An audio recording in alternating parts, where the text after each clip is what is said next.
Hello बच्चों, एक बार फिर मैं आलोक कुमार आप सभी का आलोक फिजिक्स क्लास में स्वागत करता हूं। जैसा कि हम लोगों ने पिछले क्लास में बच्चों गुरुत्वाकर्षण लेसन को समाप्त किया था, तो चलिए आज हम लोग एक नए लेसन को प्रारंभ करते हैं बच्चों, शुरुआत करते हैं, जिसका नाम है प्रत्यास्थता, इलास्टिसिटी। आज हम लोग इस लेसन का शुरुआत करने जा रहे हैं और इनसे संबंधित जितने भी महत्वपूर्ण टॉपिक्स है बच्चों, इसका जितना भी सिद्धांत है, थ्योरी है, सब मैं एक एक करके वीडियो में आप लोगों को बताऊंगा। तो आप लोग अपने पास बच्चों समय निकाल करके इस वीडियो को ज़रूर देखें, इसमें बहुत आनंद आने वाला है और बहुत सारा नॉलेज मिलने वाला है बच्चों। तो चलिए हम लोग शुरुआत करते हैं बच्चों।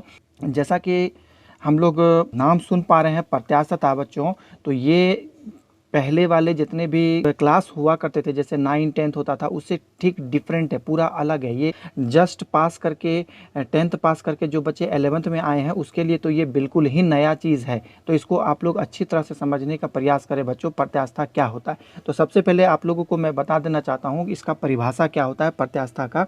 तो देखिए, प्रत्यास्थता को हम लोग इस प्रकार परिभाषित करते हैं कि जब किसी पदार्थ से विरूपक बल को जब हटा लिया जाता है तो पदार्थ अपनी विकृत आकृति को पुनः प्राप्त कर लेता है ना। तो इसी गुण को हम लोग कहते हैं प्रत्यास्थता। मतलब प्रत्यास्थता जो होता है पदार्थ का एक गुण होता है। चलिए हम इसको परिभाषित करते हैं, आप लोग इसको समझने का प्रयास करें।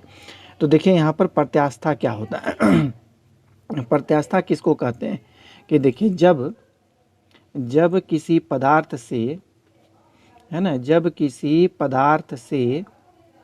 पदार्थ से विरूपक बल, है ना, विरूपक बल किसको कहते हैं बच्चों, आप लोग समझ पा रहे होंगे कि यदि वैसा बल जो किसी पदार्थ में आरोपित करने पर पदार्थ का आकृति आयतन में परिवर्तन लाता है, उसको हम लोग विरूपक बल कहते हैं। डिफॉर्मिंग फोर्स इसको हम लोग भी कहा जाता है। इसको क्या कहते हैं? Deforming force.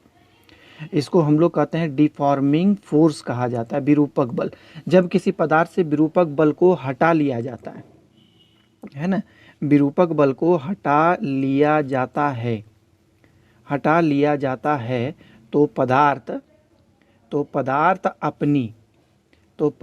अपनी विकृत आकृति को, है ना, तो पदार्थ अपनी विकृत आकृति को पुनः प्राप्त कर लेता है,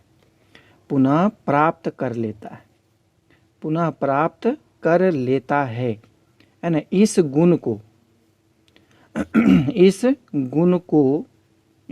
को पदार्थ का प्रत्यास्थ गुण कहा जाता है ना। पदार्थ का प्रत्यास्थ, है ना, कौन सा गुण कहते हैं? प्रत्यास्थ गुण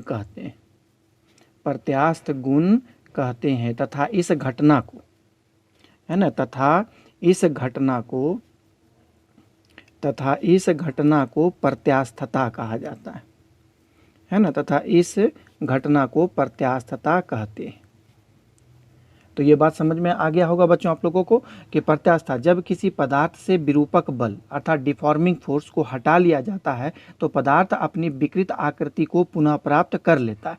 इस गुण को पदार्थ का प्रत्यास्थ गुण कहते हैं। हम लोग कहते हैं ना कि पदार्थ बहुत इलास्टिक है ना, प्रत्यास्थ है। मतलब कि यदि उसको मोड़ दीजिएगा, यदि आप उसके आकृति में परिवर्तन लाते हैं और फिर बल को हटा लेंगे तो पदार्थ अपनी आकृति पुनः प्राप्त कर लेता है।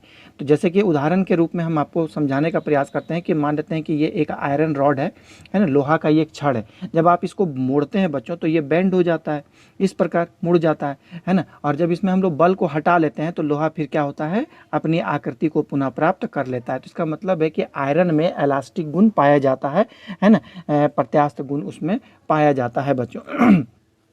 अब यहाँ पर आप लोग समझते होंगे विरूपक बल। तो विरूपक बल को हम लोग इस प्रकार परिभाषित करते हैं। देखिए, डिफॉर्मिंग फोर्स को हम लोग इस प्रकार लिखते हैं। देखिए, वैसा बल, है ना, वैसा बल जिसमें, है ना, जिसमें पदार्थ, वैसा बल जिसमें पदार्थ अपनी, है ना, आकृति, है ना, तथा आयतन, है ना, आयतन को परिवर्तित करता है ना, को परिवर्तित करता है, विरूपक बल कहलाता है, विरूपक बल कहलाता है बच्चों। तो ये बात समझ में आया। वैसा बल जिसमें पदार्थ अपनी आकृति तथा आयतन को परिवर्तित करता है विरूपक बल कहलाता है। अब जब यही बल किसी पदार्थ में हम लोग आरोपित करते हैं तो पदार्थ क्या हो जाता है, विकृत हो जाता है, विरूपित हो जाता है।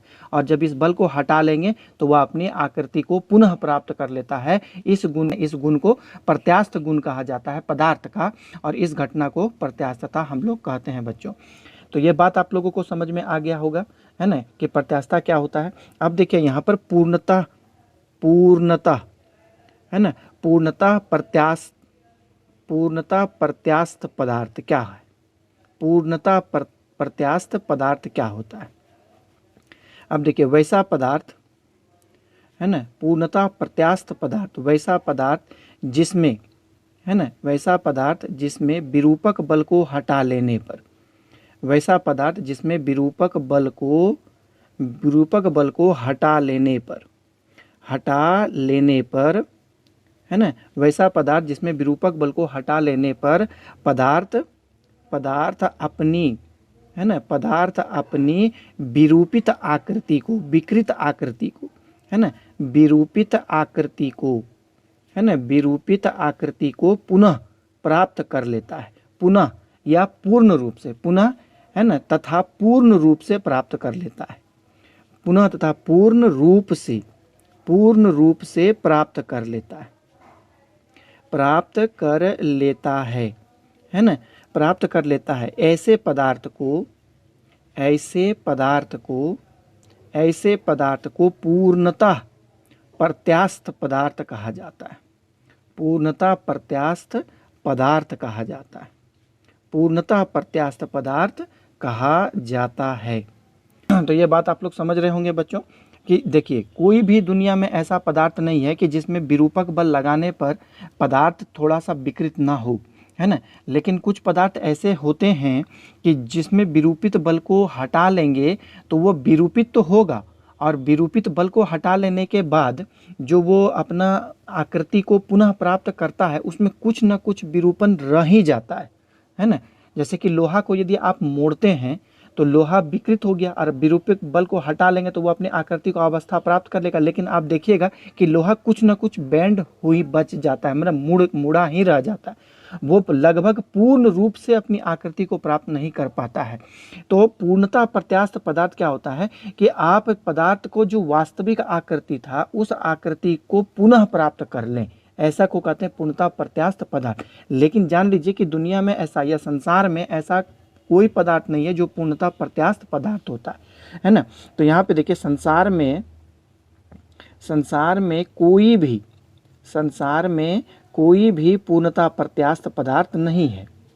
पूर्णता प्रत्यास्थ पदार्थ नहीं है।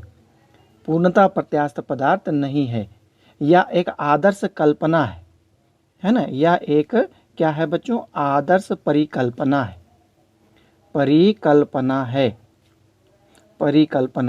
है ना। प्रत्यास्थ पदार्थ होते हैं लेकिन पूर्णतः प्रत्यास्थ पदार्थ नहीं होते हैं। लेकिन यहाँ पर एक एग्जाम्पल देना चाहता हूँ। क्वार्ज आप लोग जानते हैं बच्चों, क्वार्ज एक पदार्थ होता है, क्वार्ज, है ना। क्वार्ज जो पदार्थ होता है वो पूर्णतः प्रत्यास्थ पदार्थ के लगभग निकट होता है ना। पूर्णतः प्रत्यास्थ पदार्थ के निकट होता है। ये पूरा नहीं होता है पूर्णतः प्रत्यास्थ, लेकिन पूर्णतः प्रत्यास्थ पदार्थ के ये जस्ट निकट पाया जाता है। मतलब इसमें पूर्णतः प्रत्यास्थ पदार्थ का गुण पाया जाता है। प्रत्यास्थ तो होते हैं लेकिन पूर्णतः प्रत्यास्थ, जैसे लोहा पूर्णतः प्रत्यास्थ पदार्थ नहीं है, वो प्रत्यास्थ पदार्थ है लेकिन पूर्णतः नहीं है, उसमें विकृति कुछ न कुछ रही जाती है। इसी प्रकार होता है बच्चों। उसके बाद दूसरा होता है पूर्ण, है ना, पूर्ण सुघटे। पहले इसको देख लीजिए। पहले प्लास्टिक पदार्थ जिसको कहते हैं अप्रत्यास्थ पदार्थ क्या होता है। अप्रत्यास्थ पदार्थ देखिए वैसा पदार्थ जिस पर आरोपित, है ना, जिस पर आरोपित विक्री या विरूपक बल, जिस पर आरोपित विरूपक बल हटा लेने पर वह अपनी विकृत आकृति प्राप्त नहीं कर सकता है ना, वह अपनी विकृत आकृति प्राप्त नहीं कर सकता है, प्राप्त नहीं कर सकता है, नहीं कर सकता है। अप्रत्यास्थ पदार्थ कहलाता है, अप्रत्यास्थ पदार्थ कहलाता है। अप्रत्यास्थ पदार्थ समझ में आ गया कि इसमें विरूपक बल को यदि हम लोग हटा लेंगे बच्चों तो यह अपनी आकृति को पुनः प्राप्त नहीं कर पाता है। जैसे उदाहरण के रूप में मैं देना चाहता हूँ कि उदाहरण जैसे आप लोग जानते हैं लकड़ी, लकड़ी जो होता है वो अप्रत्यास्थ होता है। जैसे प्लास्टिक है ना, प्लास्टिक है ना, तो कांच, तो आदि ये सभी पदार्थ जो होते हैं वो अप्रत्यास्थ होते हैं। जब इसमें आप बल लगाइएगा तो इसमें कुछ विकृति आती है, लेकिन ये जिसमें जो विकृति होती है विरूपक बल को हटा लेने के बाद ये अपनी विकृति को पूर्णता प्राप्त नहीं कर सकता है। इसको हम लोग क्या कहते हैं, अप्रत्यास्थ पदार्थ कहते हैं। तो इसी में आता है एगो पूर्ण सुघट्य है ना, पूर्ण सुघट्य पदार्थ। पूर्ण सुघट्य पदार्थ किसको कहा जाता है, पूर्ण सुघट्य पदार्थ किसको कहा जाता है? देखिए वैसा पदार्थ है ना, वैसा पदार्थ जिस पर आरोपित विकृति को जिस पर आरोपित विरूपक बल, जिस पर आरोपित विरूपक बल है ना, आरोपित विरूपक बल को हटा लेने पर पूर्ण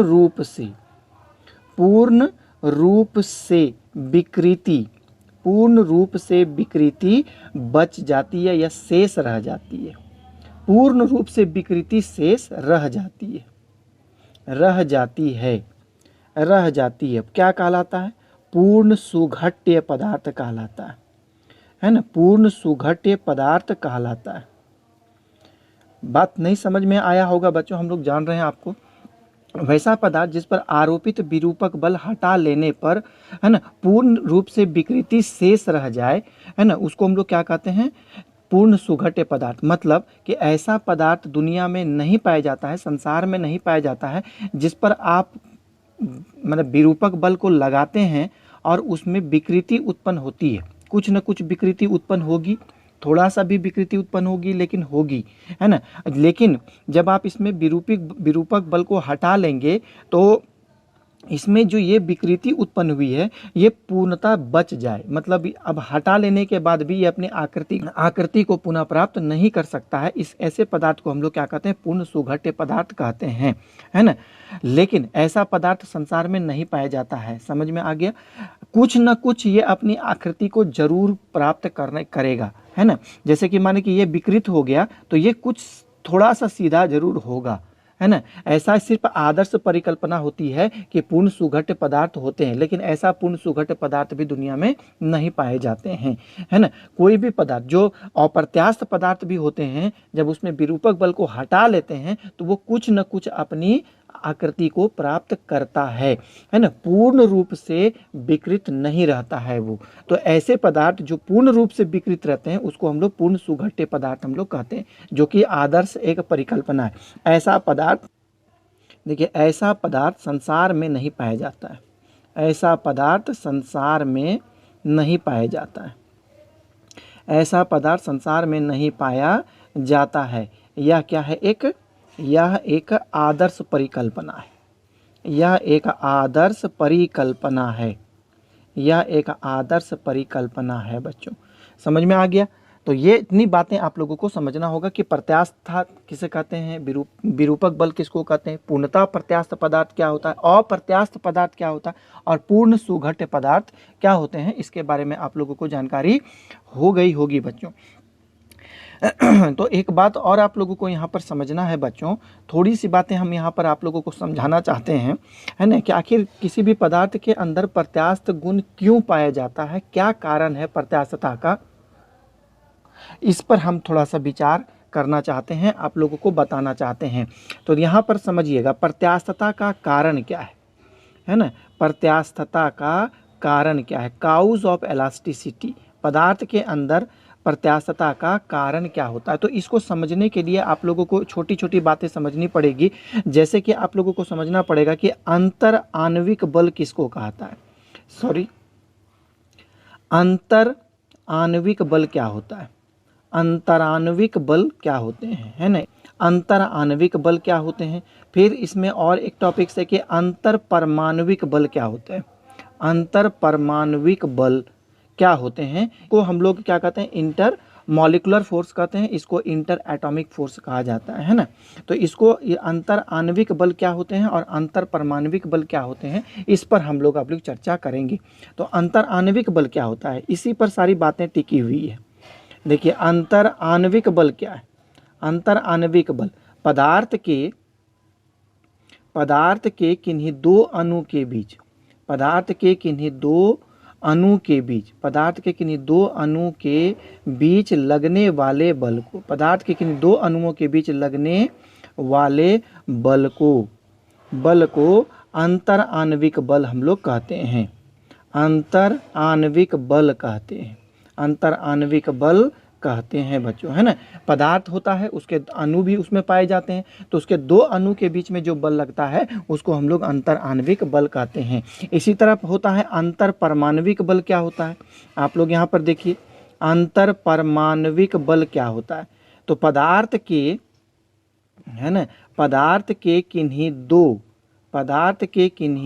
दो परमाणु के बीच, पदार्थ के किन्हीं दो परमाणु के बीच लगने वाले बल को, पदार्थ के किन्हीं दो परमाणु के बीच लगने वाले बल को अंतर परमाणविक बल कहते हैं, अंतर परमाणविक बल कहते हैं, अंतर परमाणविक बल कहते हैं बच्चों। समझ में आ गया। तो अब आगे आप लोग जो मैं बताने जा रहा हूँ वो काफ़ी इंटरेस्टिंग होगा, प्रत्यास्था का कारण हम लोग समझेंगे। ये दो बातें समझ में आ गया कि अंतर आणविक बल क्या होता है और अंतर परमाणविक बल क्या होता है। अब आप लोग यदि क्वेश्चन इसमें पूछना चाहिएगा कि सर दोनों बलों में से ज़्यादा प्रभावी बल कौन होता है या ज़्यादा बड़ा बल कौन होता है, तो आप लोग ये बात जानिए कि अंतर परमाणविक बल जो होता है अंतर आणविक बल से 50 से 100 गुना अधिक प्रभावी होता है। कह सकते हैं कि अंतर परमाणविक बल जो होता है, अंतर परमाणविक बल बड़ा होता है अंतर आणविक बल से, है ना, अंतर आणविक बल से बड़ा होता है। कितना बड़ा होता है, 50 से 100 गुना ये बड़ा होता है अंतर परमाणविक बल। तो अब यहाँ पर एक बात आप लोगों को समझना है बच्चों, है ना, अब बहुत इंटरेस्टिंग बातें होने वाली है, आप लोग ध्यान से इसे देखें। तो आप लोग ठोस के बारे में थोड़ा सा जानकारी रखते होंगे बच्चों कि ठोस जो होता है ना, ठोस क्या होता है। ठोस वैसी आकृति होती है ना, जिसका आकार और आकृति निश्चित होता है ना, जिसका आकार, आकृति और आयतन, ये तीन चीज इसमें निश्चित पाया जाता है ना। तो निश्चित होने का कारण क्या है, आप लोग थोड़ा समझिए। इसका कारण यह चीज होता है कि ठोस के जो दो अणु होते हैं ना, ठोस के अणु जो होते हैं आपस में बहुत मजबूती वाले बल से बंधे होते हैं, जिसको हम लोग अंतर आणविक बल कहा जाता है। इसको हम लोग कौन सा बल कहते हैं, अंतर आणविक बल हम लोग इसको कहते हैं बच्चों। बहुत मजबूती से बंधे होते हैं, है ना। ये इतना अधिक मजबूती से बंधे होते हैं कि ये अणु और ये अणु एक दूसरे, है ना, को इतना मजबूती से आकर्षित करते हैं कि वो अपने स्थान में परिवर्तन नहीं कर पाता है। इतना अधिक मजबूती से ये बंधे होते हैं, है ना। ठोस में तो बहुत सारे अणु होते हैं, बहुत सारे अणु जो होते हैं, सभी अणु एक दूसरे अणु को मजबूती से बांध करके रखता है, बंधे हुए रहते हैं कि इतने अधिक मजबूती से बंधे होते हैं कि ये दोनों अणु एक दूसरे से अलग नहीं जा सकते। इस अणु का क्या काम है कि सिर्फ ये अणु अपनी माध्य स्थिति के इर्द गिर्द सिर्फ हल्का सा कंपन करते हैं, ये सिर्फ कंपन करते हैं, अपनी माध्य स्थिति के इर्द गिर्द कंपन करते हैं। लेकिन इस अणु के सापेक्ष ये गति नहीं कर सकते हैं, दूर नहीं जा सकते हैं, और ना ही ये अणु इस अणु के सापेक्ष गति कर सकता है। ये तीनों अणु क्या करते हैं, अपने माध्य स्थिति के रह करके ये थोड़ा थोड़ा हिलता है, जिसको हम लोग कहते हैं कंपन करता है।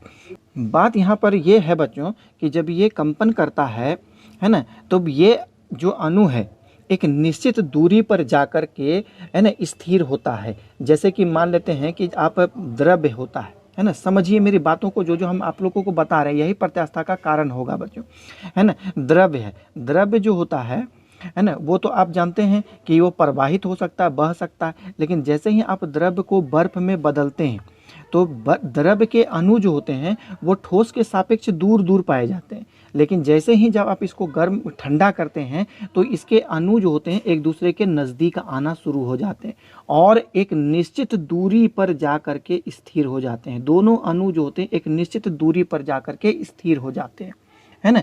तो स्थिर होने से मतलब क्या है कि ये एक साम्य अवस्था प्राप्त कर लेते हैं। अब इससे ज़्यादा ये निकट दोनों अणु अब नहीं आ सकते हैं। तो सभी पदार्थ जिसमें भी अणु पाए जाते हैं उस पदार्थ में इस प्रकार का गुण पाया जाता है ना, कि वो पदार्थ के जो दो अणु होंगे उस दो अणुओं के बीच की दूरी जो होती है निश्चित होती है। वह द्रव्य की अवस्था से जब ठोस की अवस्था में आते हैं तो उसके अणु जो होते हैं एक निश्चित दूरी पर जा कर के रुक जाते हैं। तो ये जो दूरी होता है बच्चों, जो दो अणुओं के बीच की दूरी जो होता है उसको हम लोग अंतर आणविक दूरी कहा जाता है। उसको हम लोग क्या कहते हैं? अंतर आणविक दूरी कहते हैं। उसको हम लोग अंतर आणविक दूरी उसको हम लोग कहते हैं। ये दूरी है ना किसी भी ठोस विशेष के लिए निश्चित होती है। अब इस ये दूरी में परिवर्तन हम लोग नहीं कर सकते। मतलब ठोस को आप जब द्रव्य से जब ठोस में लाते हैं तो ये अणु एक दूसरे के नज़दीक आने लगते हैं और नज़दीक आते आते वो एक निश्चित दूरी प्राप्त कर लेते हैं। इससे अब और अधिक निकट वो नहीं आ सकते हैं। समझें? ऐसा इसलिए होता है, ये बात समझ में आ गया होगा बच्चों आप लोगों को मैं जो बताना चाह रहा हूँ। ऐसा इसलिए होता है क्योंकि अंतर आणविक बल का मान है ना अणुओं के बीच की दूरी के साथ परिवर्तित होता है। तो आप समझ में आ गया कि ये जो दोनों अणु है जो एक निश्चित दूरी पर आकर के रुके हुए हैं और ठोस की रचना किया हुआ है, इस अवस्था को हम लोग क्या कहते हैं? साम्य अवस्था कहा जाता है। इसको हम लोग साम्य अवस्था कहते हैं, इक्विलिब्रियम स्टेट कहते हैं, इसको साम्य अवस्था कहते हैं, है ना। किसी भी पदार्थ के लिए अणुओं का साम्य अवस्था में होना आवश्यक होता है, क्योंकि इस साम्य अवस्था में अणुओं का अंतर आणविक बल जो होता है, अंतर आणविक बल जो होगा कि दोनों अणुओं के बीच में जो अंतर आणविक बल जो लग रहा है वो बल क्या हो जाता है? उस अवस्था में शून्य हो जाता है। और जब अंतर आणविक बल शून्य होता है तो अंतर आणविक ऊर्जा का मान न्यूनतम हो जाता है। अंतर आणविक ऊर्जा का मान न्यूनतम हो जाता है। कोई भी पदार्थ अपने पास न्यूनतम ऊर्जा रखना चाहती है ना, तो वो न्यूनतम हो जाता है। न्यूनतम ऊर्जा उसके पास होगा। न्यूनतम कब होगा? जब वो दोनों अणु एक निश्चित दूरी पर जा कर के रुकेंगे। किस दूरी पर? उस दूरी पर जब अंतर आणविक बल का मान वहाँ पर शून्य हो जाएगा, उस दूरी पर जा कर के रुक जाते हैं। तो आप लोग समझ पा रहे होंगे ये दोनों अणुओं के बीच की दूरी को अंतर आणविक दूरी कहते हैं, है ना। और दोनों अणुओं के बीच में अंतर आणविक बल का मान शून्य हो जाएगा और अंतर आणविक ऊर्जा का मान यहाँ पर न्यूनतम हो जाता है। तो क्लियर हो गया ये बात। एक ग्राफ हम आपको बताना चाहते हैं, ग्राफ आपको हम यहाँ दिखाना चाहते हैं। एक ग्राफ है, इस ग्राफ पर आप थोड़ा सा विचार करेंगे बच्चों, समझने का प्रयास करिएगा। मैं बनाता हूँ ग्राफ। देखिए ये क्या है? अंतर आणविक ऊर्जा। एक तरफ हम लिखेंगे अंतर आणविक ऊर्जा, ये अंतर आणविक ऊर्जा है। और यहाँ पर बल है ना, अंतर आणविक बल है। इसको कौन सा बल कहेंगे? अंतर आणविक बल कहते हैं, इसको अंतर आणविक बल कहते हैं। तो अंतर आणविक बल दो प्रकार का होगा, एक होता है प्रतिकर्षण, एक हो जाएगा यहाँ पर प्रतिकर्षण और यहाँ पर हो जाएगा आकर्षण। समझ में आया? तो अब यहाँ पे ग्राफ का प्रकृति कुछ इस प्रकार होता है बच्चों, इस प्रकार की ग्राफ की प्रकृति होती है। ये ग्राफ है। ये जो दूरी आप यहाँ पर देख रहे हैं, इस दूरी को हम लोग R0 से इंडिकेट करते हैं। इसी दूरी को हम लोग अंतर आणविक दूरी कहते हैं, जो ठोस के निर्माण के समय में दो अणु जितनी दूरी पर आकर के रुका है ना, उसको हम लोग अंतर आणविक दूरी कहते हैं। तो आप लोग यहाँ पर देख रहे हैं कि ये जो आप लोगों का दूरी है और यहाँ पर जो बिंदु है ये मूल अक्ष को टच कर रहा है, अर्थात यहाँ पर अंतर आणविक है ना ऊर्जा का मान न्यूनतम है ना। यहाँ पर। तो अब यहाँ पर देखिए ये जो दूरी है, ये दूरी अंतर आणविक दूरी की तुलना में कम है ना। ये जो दूरी देख रहे हैं ये जो दोनों है ना, अंतर आणविक बल और अंतर आणविक ऊर्जा का मान में परिवर्तन अणुओं के बीच की दूरी के साथ हो रहा है ना, ये दूरी के साथ। अब यहाँ पर हम लोग चर्चा करते हैं कि देखिए ये जो दूरी देख रहे हैं है ना, आप देख पा रहे होंगे कि ये दूरी जो है अंतर आणविक दूरी की तुलना में कम है ना। तो अंतर आणविक दूरी की तुलना में यदि कम होगा तो बल की प्रकृति कैसा है, प्रतिकर्षण है ना। लेकिन वही जब नीचे की ओर जाते हैं, नीचे की ओर जाते हैं तो एक निश्चित बिंदु पर जहाँ पर अणु अपना अंतर आणविक दूरी को प्राप्त करता है, एक निश्चित दूरी को प्राप्त करता है, जहाँ पर अंतर आणविक बल का मान शून्य और अंतर आणविक ऊर्जा न्यूनतम हो जाती है, उसको वो ग्रहण कर लेता है और इसी दूरी को वो बनाए के रखता है। लेकिन जब अंतर आणविक दूरी का मान में और वृद्धि होती है, बढ़ता है, अंतर आणविक दूरी के मान में जब वृद्धि करते हैं, देखते हैं ग्राफ जब नीचे की ओर जा रहा है तो इस R0 के मान में वृद्धि हो रहा है। तो जब जैसे ही वृद्धि हो रहा है तो अंतर आणविक बल का मान ऋणात्मक हो जाता है, मतलब प्रतिकर्षण बल का मान घट करके ऋणात्मक होने का मतलब कि बल बदल करके आकर्षण प्रकृति की हो जाती है ना। तो इसका मतलब है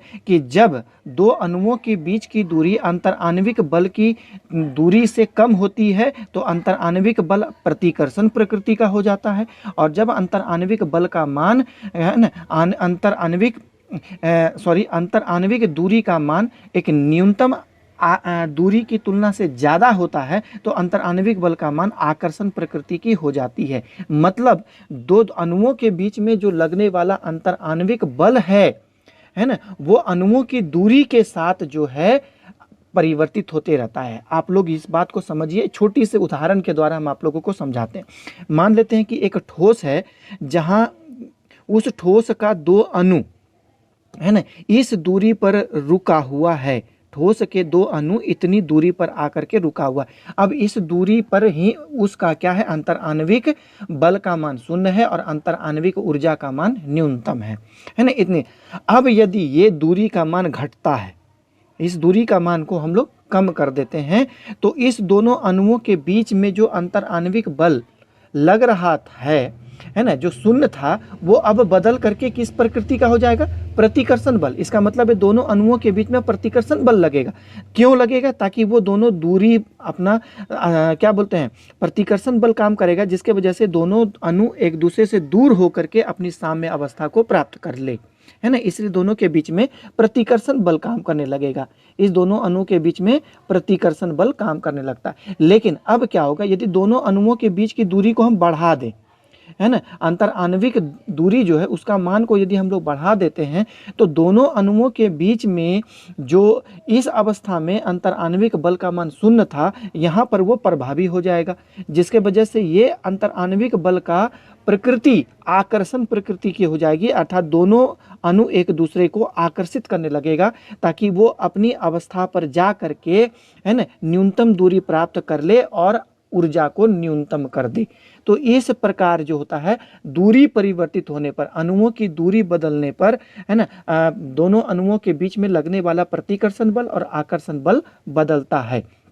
ये बात आप लोगों को समझ में आ गया होगा बच्चों। अब यहाँ पर एक बात, अब प्रत्यास्थता क्या होता है। आप मान लेते हैं कि ये एक आयरन रॉड है बच्चों, थोड़ा सा यहाँ ध्यान दीजिए, ये एक आयरन रॉड है। जब आप लोग इसको बेंड करते हैं, आप इसको जब मोड़ते हैं, इस प्रकार इसको आप लोग मोड़े, तो आप मोड़ने के क्रम में आप क्या देखते हैं कि ऊपर वाला भाग जो होता है वो देखिए इसकी तुलना में क्या हो गया, बड़ा हो गया, ज़्यादा हो गया। ये लंबाई कुछ ज़्यादा होती है और नीचे वाला लंबाई कुछ कम होती है। इसका मतलब होता है कि ऊपर वाला भाग जो होता है वो ज़्यादा फैल गया, है ना। यहाँ ऊपर वाला भाग क्या होता है, फैल जाता है, और नीचे वाला भाग क्या होता है, संपीड़ित हो जाता है, संपीड़ित हो जाता है। तो फैल गया तो इसका मतलब है कि इसके अणुओं, दो अणुओं के बीच की दूरी क्या हो गई, बढ़ गई, तभी ना ये फैल गया। और ये संपीड़ित हो गई, इसका मतलब है कि अणुओं के बीच की दूरी यहाँ पर कम हो गई। तो अब क्या होगा कि ऊपर वाला जो सतह है उसके अणुओं के बीच में आकर्षण बल काम करने लगेगा। इसका मतलब है कि ऊपर वाला सतह सिकुड़ना चाहेगा और नीचे वाला सतह जिसके अणुओं के बीच की दूरी कम हो गई है, अणुओं के बीच में प्रतिकर्षण बल काम करेगा, जिसके वजह से क्या होगा, दोनों अणु एक दूसरे से दूर जाना चाहेंगे, अर्थात फैलना चाहेंगे। तो ये सतह फैलना चाहेगा और ये सतह सिकुड़ना चाहेगा, जिसके वजह से ये क्या होता है, पदार्थ अपनी वास्तविक आकृति को पुनः प्राप्त कर लेता है ना। यही प्रत्यास्थता का कारण है।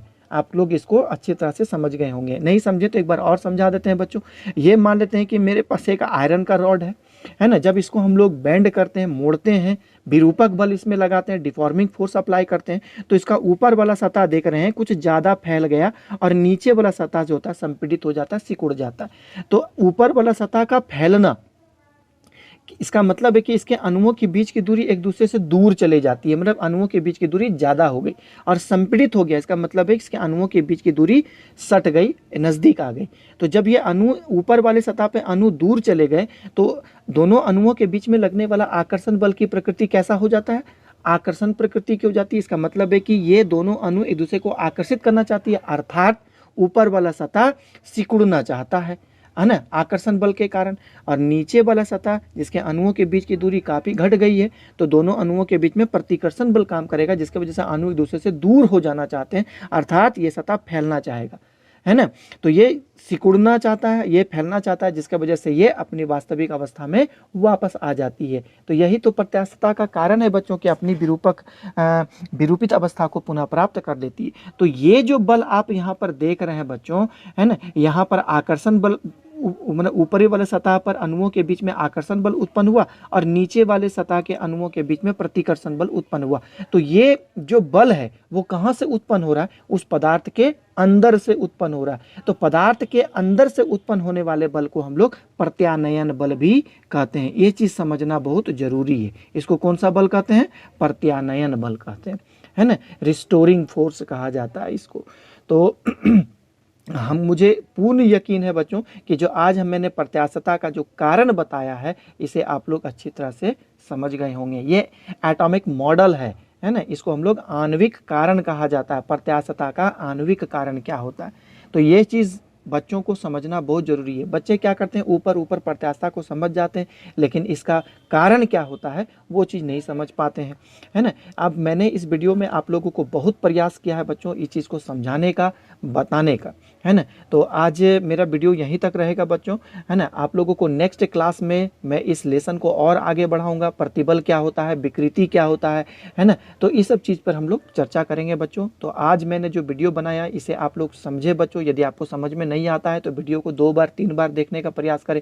यदि आप लोगों को समझ में आता है तो थोड़ा सा वीडियो को फास्ट कर लें, है ना, और तब जा करके उसे देखें। लेकिन इस वीडियो को पूरा देखने का प्रयास आप लोग जरूर करें बच्चों। मैंने आप लोगों के पीछे बहुत मेहनत किया है बच्चों, है ना, बहुत प्रयास किया है समझाने का। तो ठीक है बच्चों, आप लोग हमेशा स्वस्थ रहें, अपना ख्याल रखें, हमेशा हंसते रहें, खेलते रहें और इसी प्रकार हमारे वीडियो को देखते रहें बच्चों। लाइक, सब्सक्राइब और अपने दोस्तों के साथ भी इसे शेयर करें, है ना, ताकि आपके दोस्त भी जो है आपके द्वारा लाभान्वित हो सके, है ना, बेनिफिशियल उसको बेनिफिट इस वीडियो से मिलता रहे बच्चों। ठीक है बच्चों, आप लोगों के साथ उपस्थित रहूँगा एक नए वीडियो के साथ, एक नए टॉपिक्स के साथ। तब तक के लिए बाय बाय बच्चों, धन्यवाद, लॉट्स ऑफ थैंक्स, जय हिंद।